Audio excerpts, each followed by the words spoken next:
If our first thoughts when we wake up are not surrendering to the will of the Holy Spirit and asking to be filled with His truth, then there's no way we're going to be salt and light for Jesus Christ. We're not going to be a testimony for Him, and we're not going to bear fruit for His kingdom.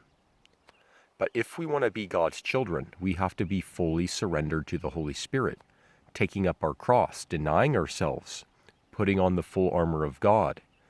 And we have to go out ready to be ambassadors for God's kingdom. This is what Jesus said in Matthew chapter 5.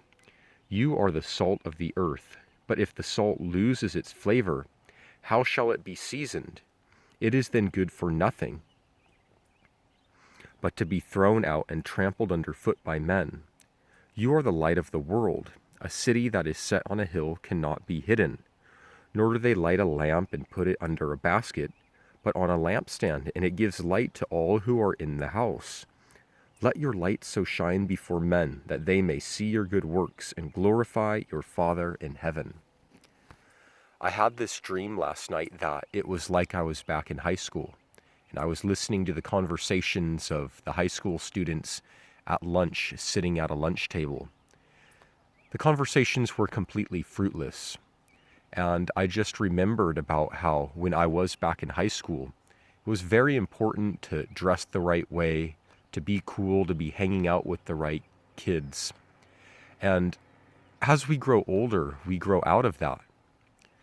But some of us still fall back into bad habits of trying to act like others or only saying what is appropriate to our peers. And if we want to follow Jesus Christ and be separate from the world, we have to put childish ways behind us. We have to learn how to be fruitful and be surrendered to the Spirit of God, not the spirit of the world, not the spirit of our friends that are in the world. We need to make sure that we're truly in connection with the Holy Spirit and being salt and light the way He calls us to. The way to do this is from the time that we wake up to be in prayer, praying and asking Jesus for His words of truth on our heart, that when we speak to others, it won't be from our own mouths in our own flesh, our own understanding, but that it'll be the words from heaven that He puts on our lips to share. Everything that we say needs to be fruitful. Are you fruitful for the Holy Spirit? When you speak, are you speaking His words? Or are you just speaking about the things of this world? The things that Satan would also approve you thinking of and saying?